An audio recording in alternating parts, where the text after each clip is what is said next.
Oh, I'm not top tier. Rip.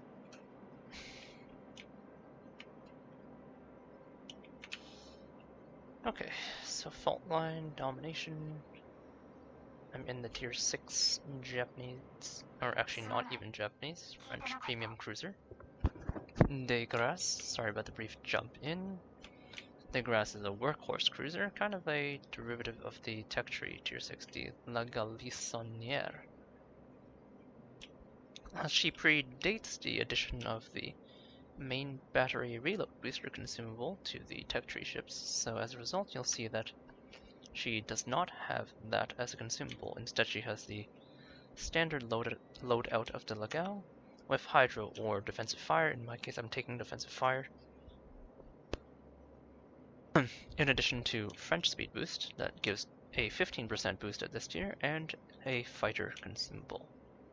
Hit point wise she's slightly beefier than her tech tree cousin. And she has mostly just slightly superior soft stats in rudder shift and also reload. Her reload's slightly shorter at 8.1 seconds. I believe the Legal sits at about 8.8, or I think it might just be 9 straight up. And rather than having the Legal's twin torpedo tubes, she does in fact have triples on either side. Now it looks like there's several more enemies than I have allies here. There's at least 2 plus 1 more, so I'm gonna pop my speed boost and start turning away. The shell arcs are pretty classical French 152 shell arcs, so not quite American, but not quite Russian. Just very middle of the pack ballistics. Torpedoes are the typical French torpedoes. I'm gonna fire into that smoke there. They have 9 kilometers of range with a fairly low alpha of 14,800. Without speed boost she does about 33.5 knots, and she boosts up to about 38, making her one of the faster cruisers at this tier. She is however quite large. I don't know if you can tell, but she is a fair bit larger than the Galissonniere herself. Range-wise, she has 16.2, which is actually quite respectable. Sadly, you don't really have a way to boost her range. Would be nice if you could extend to about at least 17 or 17.5 in order to be a bit safer. Concealment-wise, kind of poor at 11.2? As I accidentally sector 11.6 after all of the CE changes in the past. In the past it was 11.4, but alright, my torpedoes hit the Nicholas blind because he decided to sit in smoke. Don't do that. Now just like the Galissonniere, her rearward angles are kind of poor. Her gun angles in general are kind of poor, I would say. But her gun handling is good, so she's able to make use of the classic French maneuverability to maneuver. Now that Budyonny is giving a fair bit of broadside, Budyonny does have a pretty good belt though. I'm going to try to actively avoid his 152 shells and see if I can put some French AP into him. Now armor scheme wise, as a French cruiser she does have that French spaced armor, so even though she is covered in 16mm extremities, just like many of the low tier, or low to mid tier, sorry,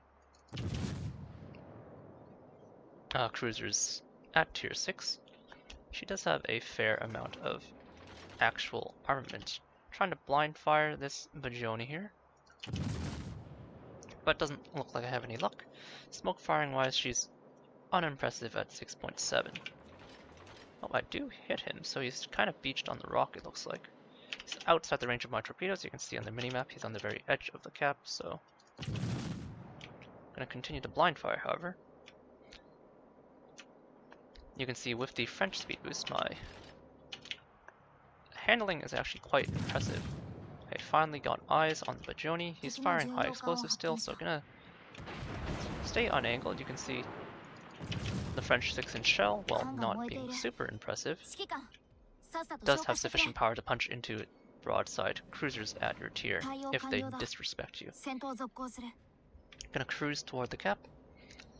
I've made use of 5k of my health to trade with cruisers. Now, trading with cruisers is not exactly something you necessarily want to do.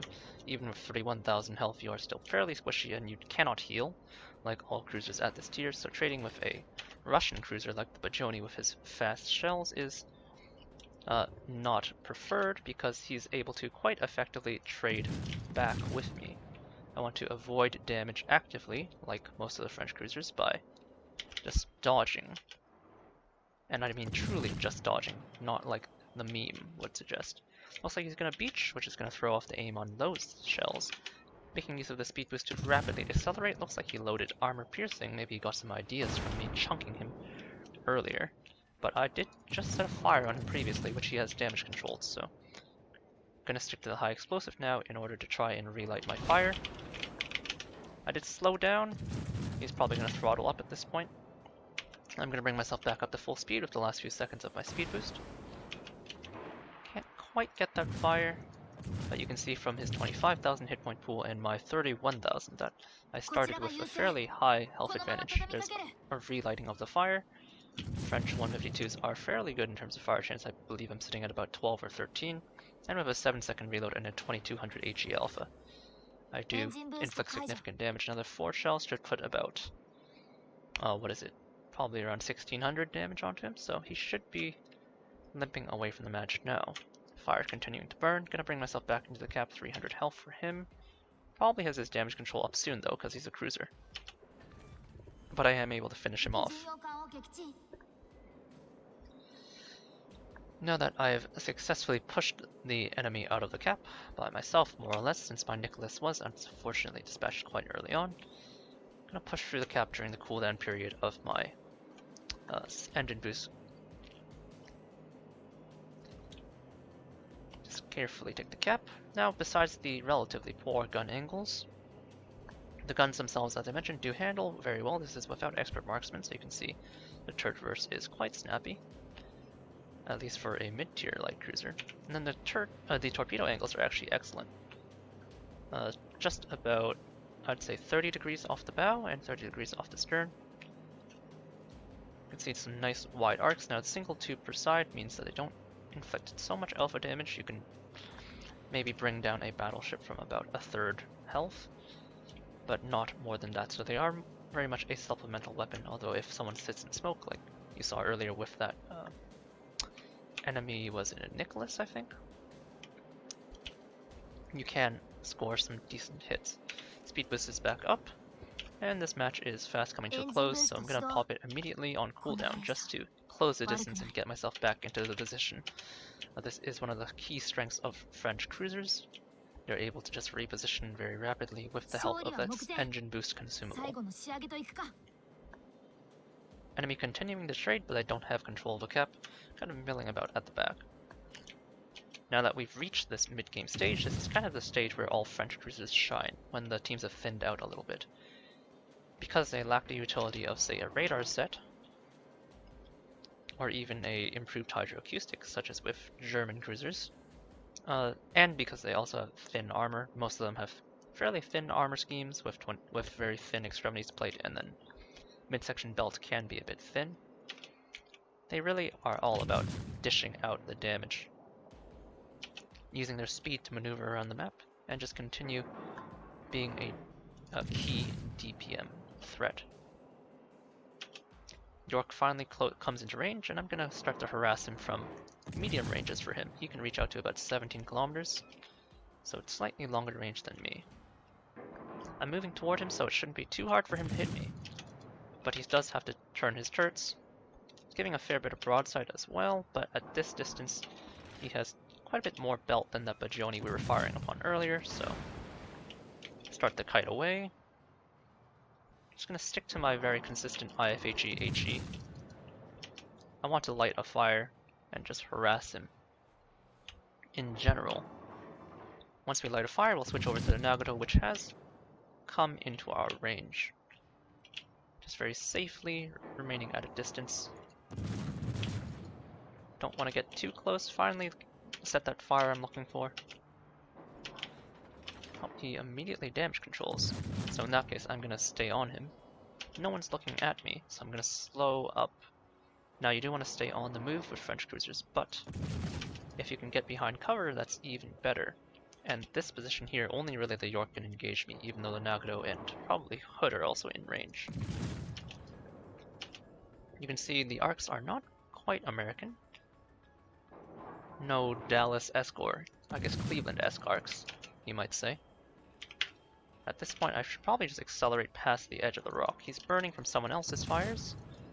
So let's try and clean up that kill, and as I accelerate and bring myself back up to the speed using the power of that engine cooling, or engine boost consumable, pick up the kill at 365.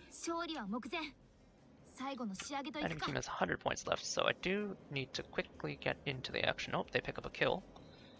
Now I'm going to trade kills for my Leon. He's in front of a Mutsuki though, so he might be about to take a lot of damage. Kind of cruising around the back at this point. Mitsuki does in fact trade for that Nagano. Enemy Normandy is in the cap along with the Hawkins, I would imagine. Hood limping along behind.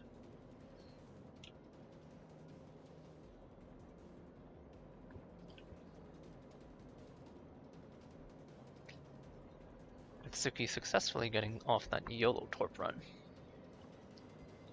Continuing to reposition.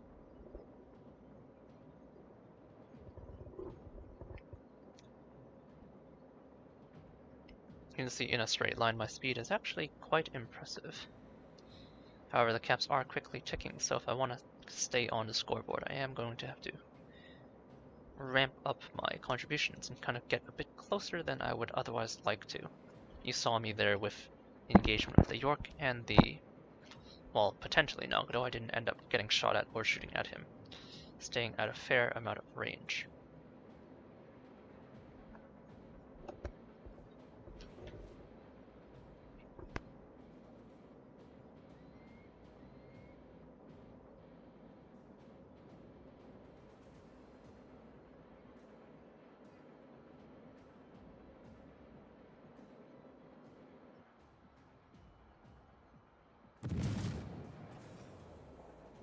Engine boost 解除.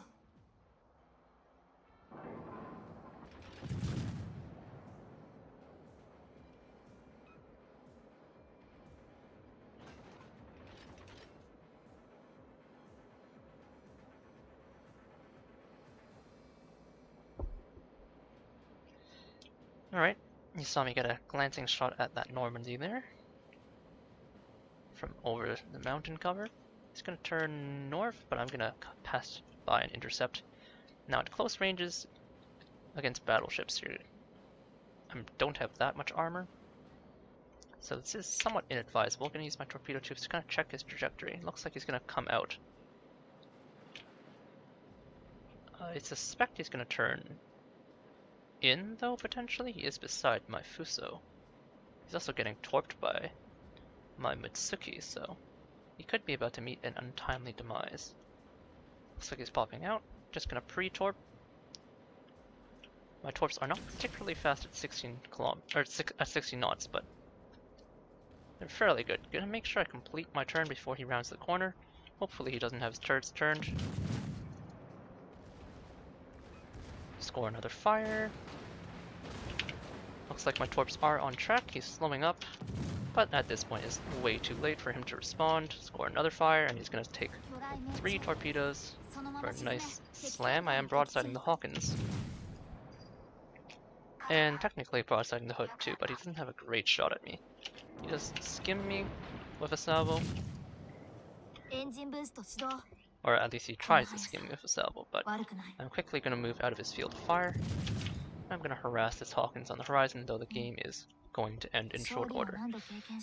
Just a very, very conservative the Grasse game, very chill.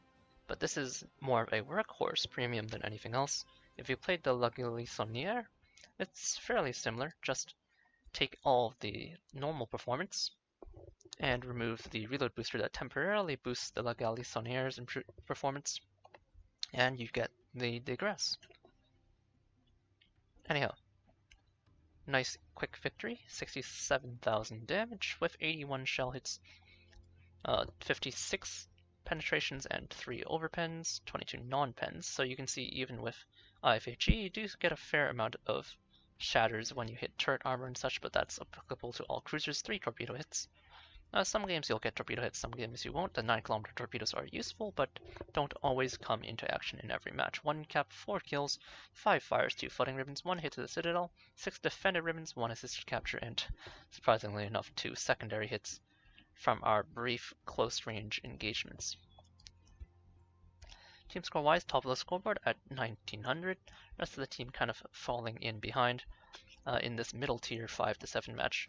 It seems like we were able to scoop up a whole bunch of damage. My poor RF1 Kirov, kind of limping along at the bottom. I guess he might have been dev struck. Detailed report-wise, you can see I mostly fired HE. That will be the case with most French cruisers, even the Henry IV, which has extremely powerful armor-piercing shells at the top of the tech tree line. Only situationally uses its AP shells. The HE, the high explosive, really is the bread and butter.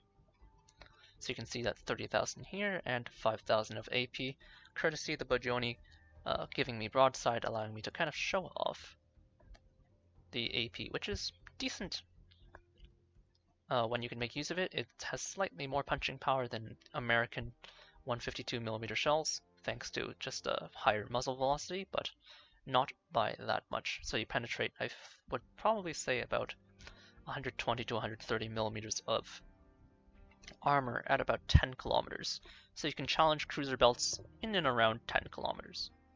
But battleships, basically you'll never use your AP, except up close, and even then you have to shoot into the upper casemate. And credit-wise, it's a premium ship, so some decent earnings.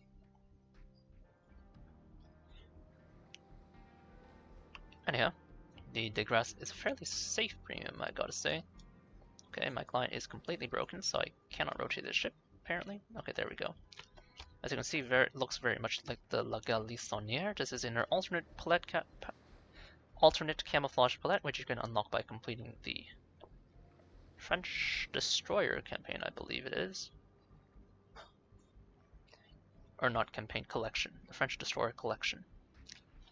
You can see that airplane loading deck and the ABX layout of the 3 triple 152mm turrets. Pretty attractive ship, but as you can see, she sits very high in the water. If I go to the Galissonniere, her tech tree counterpart, you'll see that she's quite a bit larger than the Legal. Legal herself, fairly beefy, but missing that airplane platform in the middle. You'll note, instead she just has less extensive superstructure into the Grasse. The superstructure extends all the way to the back of the rear turret. And then, of course, the twin tubes versus the triple tubes of the Grasse are visible.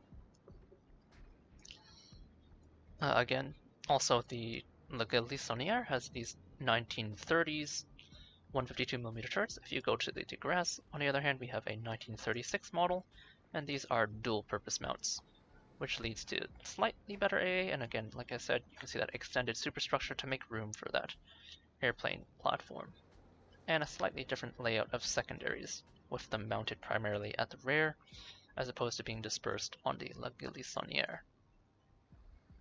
Module-wise, I'm running main armaments, speed boost, some extra flak, although this may soon change thanks to changes to this module, and rudder shift.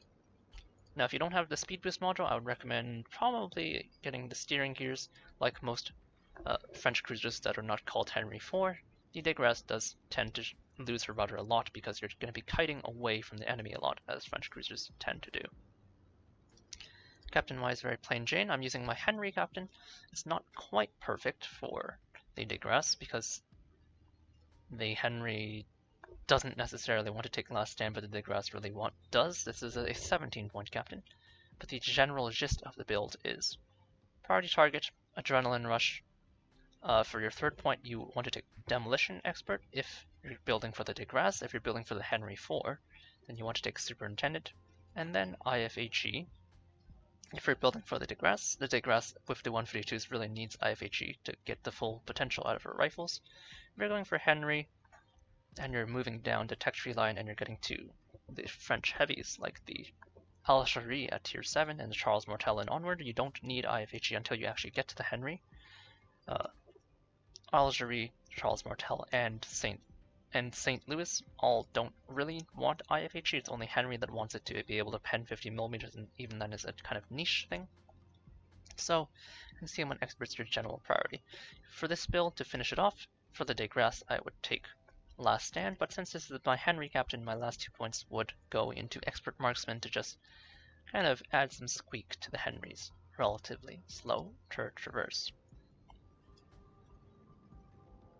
Anyhow, that'll be all for now. Just taking a look at a Workhorse premium, and a nice fun one.